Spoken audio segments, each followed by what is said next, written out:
Nah, karena itu hati-hati Pak bicara kekuasaan. Jangan Anda selalu bicara akan berkuasa baru Anda tidak pikirkan saya, kan gitu. Kan itu yang sering terjadi itu. Anda sibuk bicara tentang kekuasaan baru Anda tinggalkan saya, kan. Komunisme itu sebenarnya tidak banyak menarik Pak bagi dunia akademisi itu. Saya yakin hanya sedikit saja ilmuwan yang tertarik dengan komunis itu. Dari sisi akademik banyak celahnya itu. Tapi sebagai sebuah strategi, sebagai sebuah gerakan untuk melakukan revolusi, komunisme itu paling bagus itu. Komunisme adalah tempat persembunyian yang paling aman dan tempat untuk melakukan pembalasan yang paling hebat. Kita memang agak rumit karena dari awal para pejuang kita tidak terdistribusi kekuasaannya. Kan baru belakangan kita susul satu-satu, kita cicil satu-satu. Oke, kalau siapa lagi pejuang baru dikasih. Jadi gelar pahlawan itu belakangan ditambahkan dia. Coba bayangkan itu, ya, hari pahlawan 10 November dijadikan hari pahlawan tapi tidak ada pahlawannya. Aneh kan?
Ya, pertama-tama tentu saya ke garis politik, demarkasi ilmu saya saja, jangan nyebrang kemana.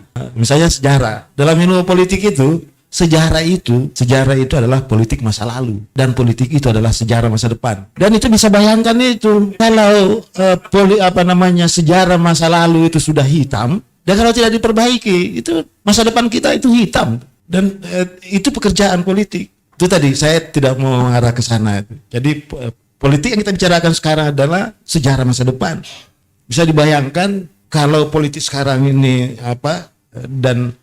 buruk, ya sejarah masa depan kita akan dicatat lagi. Terus itu berulang. Baik, saya masuk sedikit ke wilayahnya. Ini tadi saya hubungkan Prof. Habib tadi. Ini dalam perspektif global sebenarnya ini. Memang ada problem. Karena saya lihat dari 12 item tadi itu, 12 yang direkomendasikan untuk diselesaikan itu, ya saya tidak tahu apakah nanti ada tambahannya lagi ya.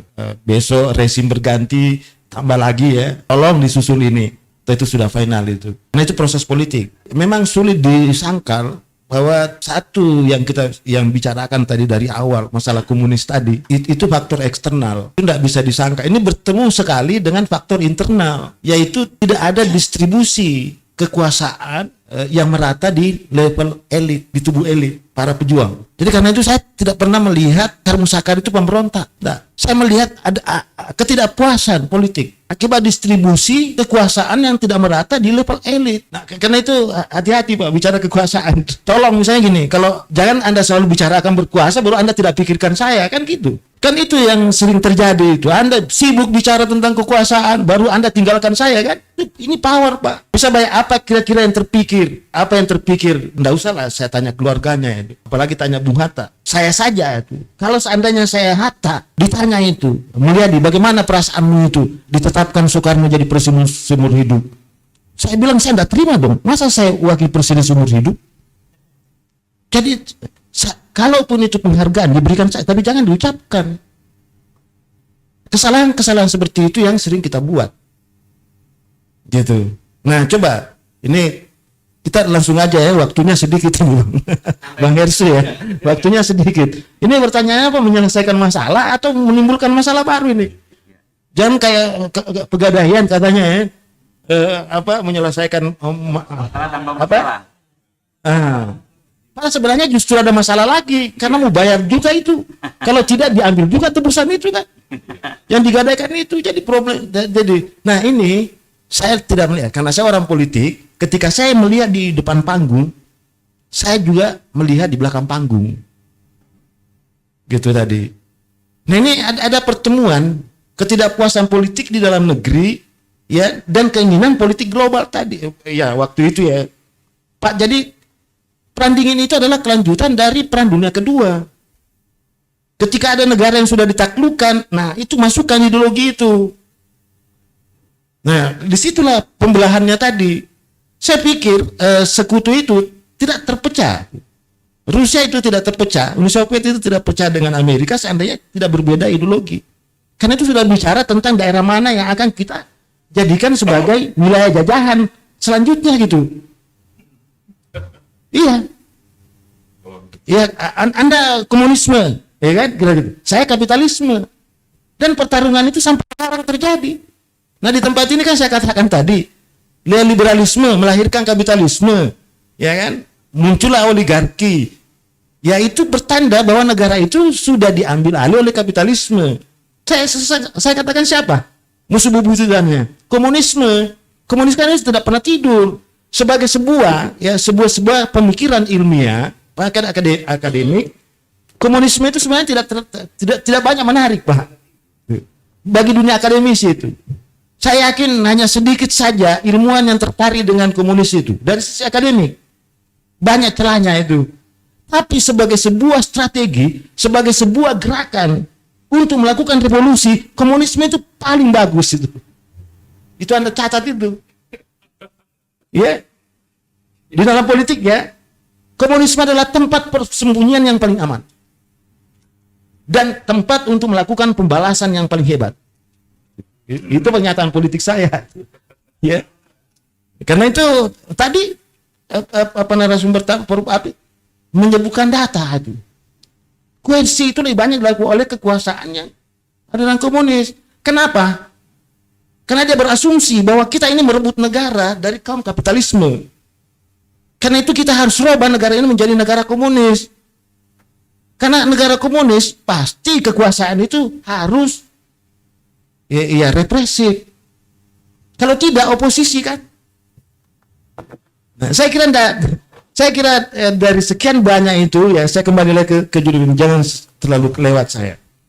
Nah, ini kan rencananya setelah di pidato presiden kita tentang 12 pelanggaran HAM berat ini, itu akan dilanjutkan dengan impres khusus sebagai dasar penugasan 17 kementerian dan lembaga untuk melakukan koordinasi dengan institusi di luar.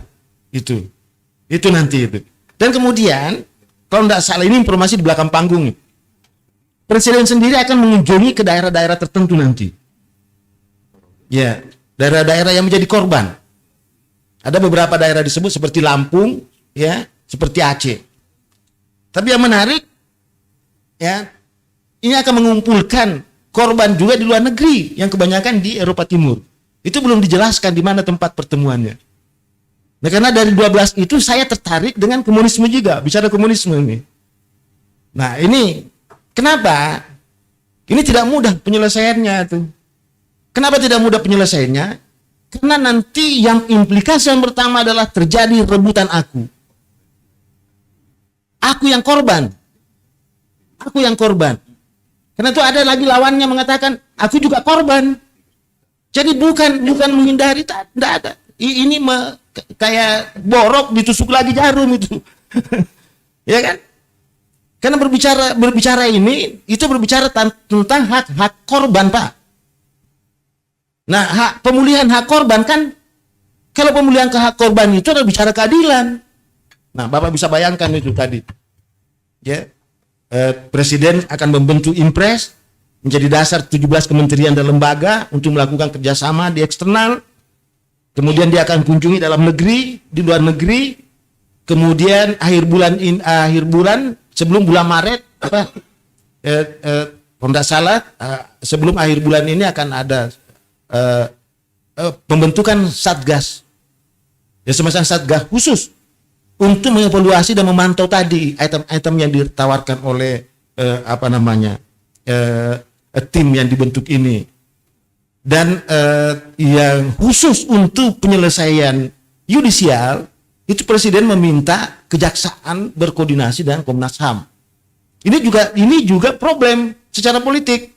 Kenapa? Karena dua lembaga ini melanggar teori diferensiasi fungsional dan diferensiasi struktural yang pernah saya katakan di tempat ini. Jadi ada nanti perbedaan implementasi norma ketika Komnas HAM dan kejaksaan menafsirkan apa itu bukti dan apa itu peristiwa. Dalam soal penyelidikan dan penyidikan pasti beda. Contoh, ya. Contoh. Ini contohnya ini di eranya Prof. Habib tadi itu menetapkan kasus Tanjung Priok sebagai satu pelanggaran HAM berat. Nah, di era ini tidak muncul kan? Tidak muncul itu. Padahal itu kekerasan dilakukan, itu konflik vertikal. Penguasa dengan masyarakat, negara dengan warga negara, pemerintah dengan masyarakat. Nah, yang dibicarakan di sini komunisme adalah kelompok warga negara dengan warga negara yang disebabkan oleh sebuah kebijakan. Jadi mungkin banyak yang marah kalau saya mengatakan ya peristiwa komunis yang kita bicarakan ini 65 itu bukan pelanggaran HAM. Pasti banyak sekali yang marah kali. Gitu. Karena dia mengatakan itu pelanggaran HAM berat. Saya mau masukkan itu adalah konflik horizontal. Konflik politik horizontal. Saya banyak meneliti konflik di Indonesia, sesungguhnya tidak ada konflik primordial. Tidak ada konflik suku, agama, sara, tidak ada itu. Malah setiap secara kultural, misalnya ini, ya, malah konflik itu diselesaikan dengan mekanisme damai. Misalnya di Toraja, kalau orang berkonflik, itu ada tradisi memotong ayam, dikasih darahnya. Mereka tidak berdarah-darah, Pak, menyelesaikan konflik. Dia makan daging sama-sama potong ayam. Ya, di Ambon ada kasus pila gandong misalnya kan, cara kultur itu bagaimana menyelesaikan konflik yang ada. Dilengkapi. Tapi kenapa tiba-tiba muncul kasus Poso, Ambon, Maluku Utara? Kenapa bisa itu? Saya berkesimpulan, semua konflik yang ada di Indonesia adalah konflik politik yang menggunakan instrumen primordial. Itu yang saya temukan, Pak. Dan ini tidak mudah. Kenapa? Nah, kita bicara tentang teori konflik politik. Karena banyak orang tidak memahami konflik politik. Dia mencampur baurkan antara konflik sosial.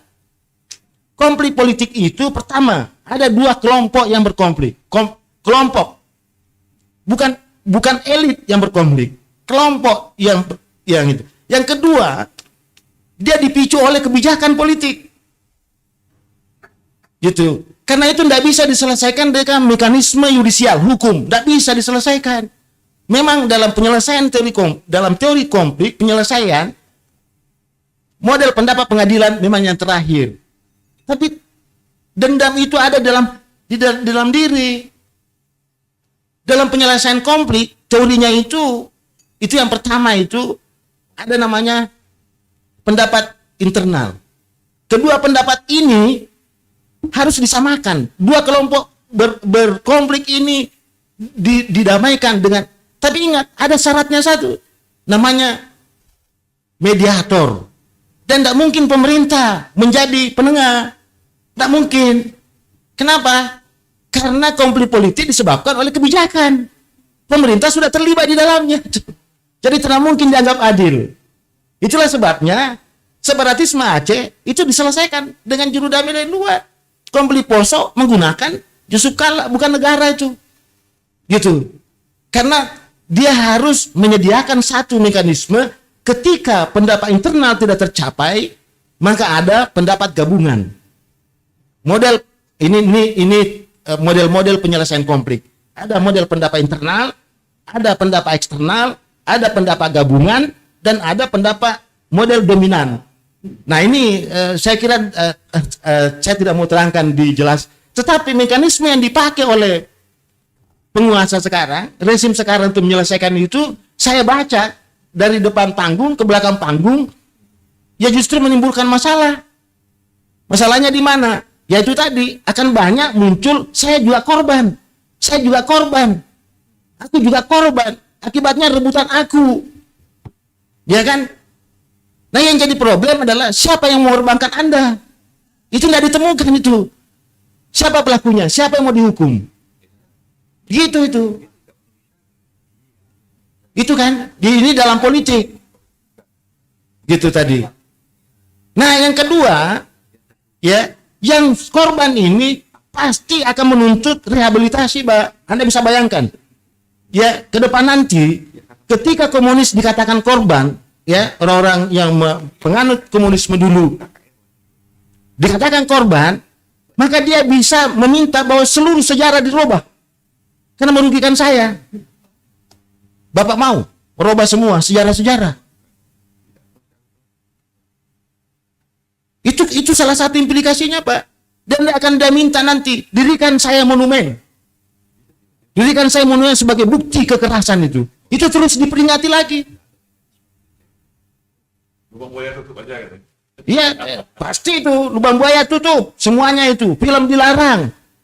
Dan akan muncul nanti banyak lagi proyek-proyek. Ya, bagi orang akademisi telepon koin, ya, intelektual yang mencari duit, pasti banyak tuh sponsor yang memberikan duit untuk itu pemilihan nama-nama tadi. Bahwa komunis itu bagus, komunis ini, komunis ini. Pasti itu. Akhirnya Pancasila ditinggalkan. Kita kehabisan waktu lagi. Ya. Karena akan kita beralih tadi dengan bacaan-bacaan tadi disajikan bahwa komunis itu bagus, komunis itu bagus itu. Komunis itu tidak bertentangan. Akan muncul lagi nanti ilmuwan-ilmuwan telepon koin. Intelektual pencari keuntungan tadi. Nah, itu menambah panjang masalah, bukan menyelesaikan masalah itu, Pak. Dari perspektif ilmu politik itu. Ya, saya kira itu Bang dulu ya. Dan udah terlalu banyak dulu karena ya, jadi kita memang agak rumit karena dari awal para pejuang kita tidak terdistribusi kekuasaannya. Kan baru belakangan kita susul satu-satu, kita cicil satu-satu. Oke, kalau siapa lagi pejuang baru dikasih. Ya kan? Jadi gelar pahlawan itu belakangan ditambahkan dia. Bisa bayangkan itu. Ya. Hari pahlawan 10 November dijadikan hari pahlawan tapi tidak ada pahlawannya. Aneh kan? Itu pertanyaan saya, kenapa Bung Tomo terlambat? Nanti tahun 2000-an ditetapkan dia jadi pahlawan itu kan. Karena ada tuntutan. Itu tandanya itu bahwa tidak ada distribusi kekuasaan di level elit.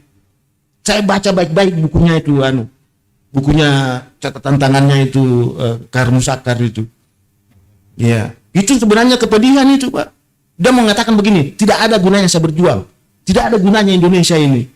Kalau toh yang Anda masukkan Indonesia seperti itu, saya tutup, tidak ada gunanya. Kita ini kan bangsa imajinasi yang besar.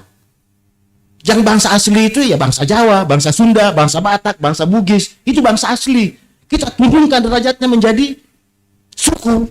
Karena kita membangun bangsa besar. Namanya bangsa Indonesia kan. Dengan dasar bahwa kita sama-sama senasib, pernah dijajah gitu. Pernah menderita. Karena kita itu mau sejahtera, kita mau makmur. Lalu tiba-tiba ada dua ideologi besar berkelahi. Kapitalisme dan komunisme. Justru kita korbannya. Itu yang terjadi. Kenapa kita tidak perbaiki politik pangan? Kenapa kita tidak perbaiki politik lahan? Politik maritim. Supaya bangsa kita menjadi besar. Ya. Enggak. Ini kita blok timur, blok barat. Ya kan? Kita kalau bukan Amerika ke China. Kenapa enggak mau tuh? Jepang itu yang pertama, Pak. Jepang itu maju cuma satu. Dia marah sekali kepada China karena dia membuka diri terhadap kebudayaan barat. Makanya dia lawan habis-habisan China itu. Itu awalnya itu Jepang itu. Dan ketika dia rata dengan tanah yang diperbaiki dulu, mentalnya lagi orangnya, manusianya lagi. Ya. Oke, 20 tahun kita akan bangun kembali. Tapi perbaiki dulu mentalmu. Ya. Yang diselesaikan adalah politik pangan. Bangun industri. Ke negara lain tidak ada investor, tidak ada utang itu. Setelah untung Jepang, setelah banyak keuntungan didapat dari industrinya, apa dilakukan? Barulah dia bangun infrastrukturnya, jembatannya, kereta api cepatnya itu. Jadi tidak ada pinjaman. Baru dia berkampanye bahwa Jepang itu manusia baik. Jepang itu budayanya baik. Negara tujuan sekarang. Setiap orang bermimpi ke Jepang. Kenapa kita membangun desain tidak didesain seperti itu? Itu yang saya heran tuh. Buat apa menjadi bangsa ini? Sumber daya alam, sumber daya manusia, sumber daya buatan kita tidak miliki. Kita tidak sejahterakan untuk Indonesia itu. Itu problemnya dan itu akar masalahnya. Ya, terakhir saya mau tutup. Kata Thomas Hobbes, hanya ada 2 penyakitnya manusia itu. Ya, senang dipuji, ingin dipuji, dan hasratnya tadi. Dia menuruti hasratnya. Keinginan. Jadi memang bersifat material. Karena itu pasti dia saling berkompetisi untuk memperebutkan wilayah dan di dalamnya ada sumber daya. Saya kira kalau itu kita sadari, ya kita seharusnya kan menutup. Udah, China urusanmu itu. Ya kan? Gitu. Saya kira itu, Bang. Terima kasih. Assalamualaikum warahmatullahi wabarakatuh.